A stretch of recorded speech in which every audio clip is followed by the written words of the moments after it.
এই পুলিশ দিয়ে নির্বাচন করা যাবে এটার উপরে কোনো ভরসা রাখা যাচ্ছে না। আমরা শুনেছি আর্মিকে ডিপ্লয় করা হবে, সেটা আর্মি কি প্রতি সেন্টারে ডিপ্লয় হবে কিনা এটা দেখার বিষয়। সবচেয়ে গুরুত্বপূর্ণ, ভোটারেরা, রাজনৈতিক দলের নেতা কর্মীরা যদি স্বেচ্ছাসেবকের ভূমিকা পালন করে ভোট কেন্দ্রে এসে, সেটা খুব গুরুত্বপূর্ণ।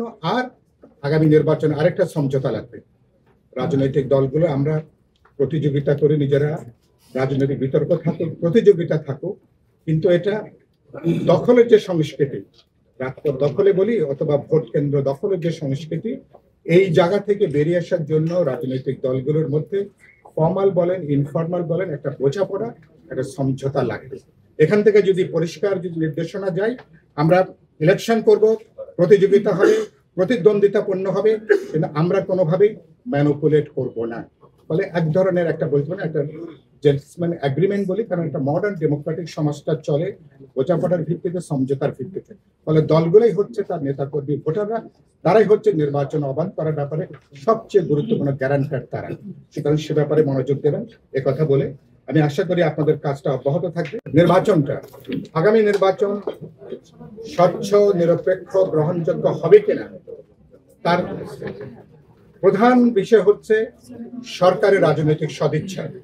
কিন্তু দুর্ভাগ্যজনকভাবে অন্তর্বর্তী সরকার এখনো নিজেই তার নিরপেক্ষতার পরীক্ষায় ভালো নাম্বার পেয়ে এখনো তারা পাস করতে পারে, এবং বিভিন্ন দল সরকার উপদেষ্টাদের পক্ষপাতদুষ্টতার অভিযোগ তারা হাজির করেছেন।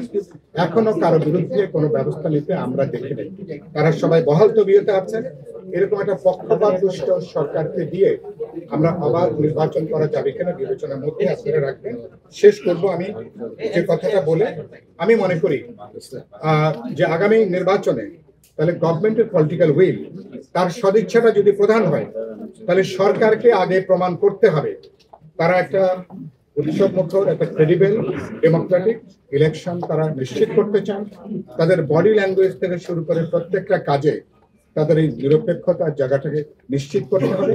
আর শেষ কথা হচ্ছে, সরকার চাইলেই একা পারবে না, তাহলে ইলেকশন এটা একটা যৌথ অর্কেস্ট্রার মতো, সরকার, রাজনৈতিক দল, নির্বাচন কমিশন এবং ফাইনালি ভোটার এবং জনগণ, এদের সবাইকে যদি যুক্ত করা না যায়, বিশেষ করে আইন শৃঙ্খলা পরিস্থিতি যে পরিমাণ নাজুক অবস্থায় আছে,